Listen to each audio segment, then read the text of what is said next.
A personificação do controle total em um ambiente dominado pelo caos.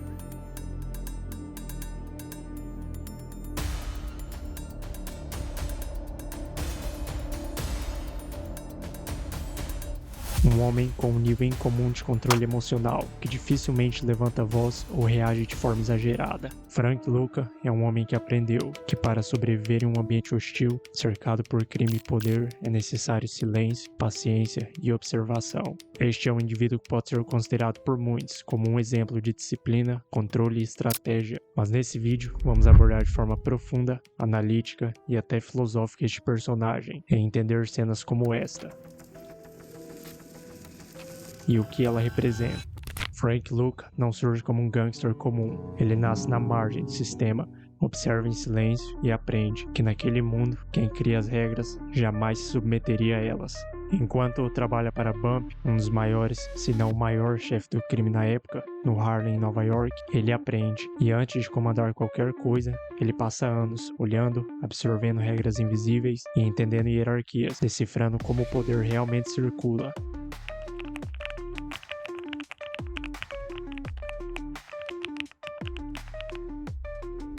O Frank não deseja apenas ser temido, mas sim indispensável. Seu negócio é controlar cadeias inteiras sem ser visto e eliminar intermediários para reduzir a sua dependência. Isso aponta para uma mente orientada a sistemas. Ele pensa como um engenheiro social do crime, mas até onde isso levará?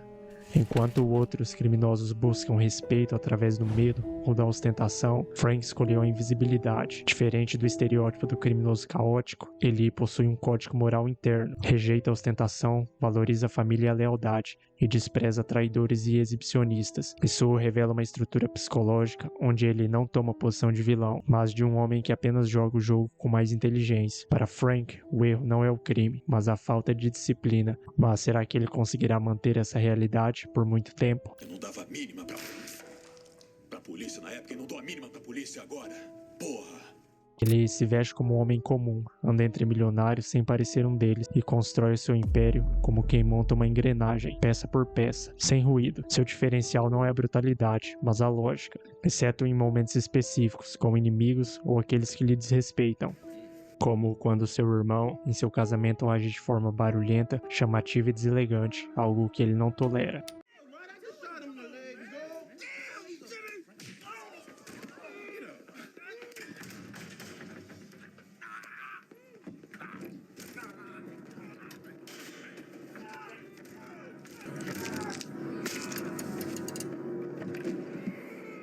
Get out! Get out! O contexto em que Frank cresce é cruel. Eu não vejo o que é normal desde os meus 6 anos. Normal é ver a polícia entrar na minha casa, arrastar meu primo de 12 anos, amarrar em um poste, enfiar uma arma na boca com força para quebrar os dentes dele, depois dar 2 tiros na cabeça e estourar os miolos. Isso é o normal para mim. Uma sociedade que oferece poucas rotas legítimas de ascensão, especialmente para alguém como ele. Nesse cenário, o crime aparece como uma alternativa racional. Como um homem negro em uma sociedade estruturalmente hostil, Frank carrega uma consciência silenciosa de que errar custa mais caro para ele. Isso contribui para sua obsessão por ordem, previsibilidade e domínio absoluto das variáveis. Ele não se vê como alguém que está quebrando as regras, mas sim como alguém corrigindo um jogo viciado, ou seja, o mundo, o poder e a sociedade e toda a sua estrutura, tomando para si aquilo que o sistema lhe negou. Frank Lucas é o retrato de um homem que acredita que a disciplina pode substituir a justiça. Ele cria um código e impõe ordem. E, agindo com método, ele doma o caos ao seu redor, tomando o controle total do crime e substâncias ilícitas no Harlem, cortando todos os intermediários e montando sua própria logística de compra direto do fornecedor, tirando até mesmo a máfia italiana da jogada, atitude que mais tarde o prejudicaria. Frank comete erros, porque quanto mais perfeito seu sistema, mais ele se afasta do mundo real, passando a viver dentro da própria lógica, onde tudo parece controlável. A partir daí, passamos a acompanhar um homem que subestimou a casa e acredita que a sua ética o diferencia do sistema ao seu redor, e confunde inteligência com invencibilidade. Vemos isso em alguma de suas atitudes, como quando explode o carro do detetive corrupto que tenta extorquí-lo, outra atitude que também o prejudicaria mais tarde. Mas é aqui, nessa cena, que Luca percebe que cometeram um grande erro, um que ele despreza acima de tudo, a ostentação. Um de vários que ele irá cometer até a sua caída. Ele queima esse casaco de luxo e observa, como quem volta a lembrar das consequências de se expor, como se pensasse: é isso que se ganha. Frank Lucas não é um desvio da sociedade, ele é uma consequência. Antes de ser um homem, ele é um efeito colateral de um mundo que promete igualdade, mas opera por exclusão silenciosa. Sua existência do crime não nasce da perversão, mas da adaptação. Onde o caminho legítimo é estreito demais, a inteligência aprende a caminhar pelas sombras. A sociedade que o produz é a mesma que o condena. Ela o ensina desde cedo que o valor não é virtude, mas resultados. Que respeito não vem do caráter, mas da posição ocupada.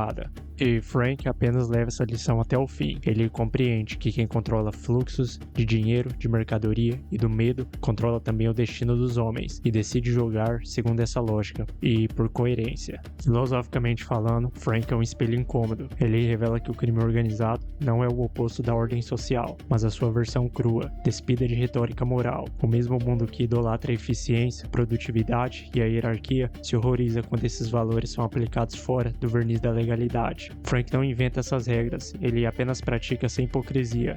Sua disciplina é a resposta direta a uma sociedade que nunca lhe ofereceu segurança, e seu silêncio nasce de um mundo onde falar demais custa caro. Sua obsessão por controle emerge de um sistema imprevisível, no qual o erro de alguns pesa mais sobre certos indivíduos do que sobre outros. Frank não escolhe a dureza lhe é imposta como condição de sobrevivência, e há aqui um paradoxo cruel. A sociedade exige que o indivíduo vença, mas não garante meios justos para que todos possam fazê-lo. Quando Frank cria seus próprios meios, passa a ser chamado de monstro. No entanto, ele é fabricado pelas engrenagens que negam reconhecimento, dignidade e pertencimento.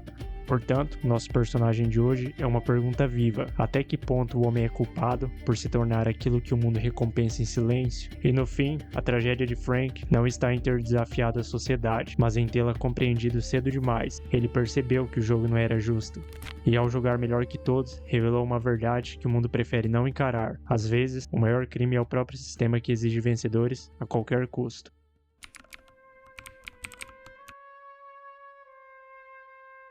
E no caso dele, seu isolamento é dentro da sua própria lógica e percepção de superioridade intelectual. É o clássico colapso do arquétipo do estrategista. Quando o controle externo cresce, o ego invisível cresce junto. O estrategista ignora que sistemas vivos possuem ruído, emoção, acaso e contradição. Ele subestima o imprevisível, e o imprevisível sempre retorna. Quando cai, o estrategista não entende de imediato o porquê. Tudo parecia correto, tudo fazia sentido, mas o mundo não é uma equação fechada. No final ele cai por seus erros, que são resultado de sua crença demasiada em si mesmo, e talvez essa seja a lição mais filosófica de sua história. Todo homem que tenta substituir o mundo por um sistema acaba sendo esmagado pela complexidade daquilo que tentou controlar.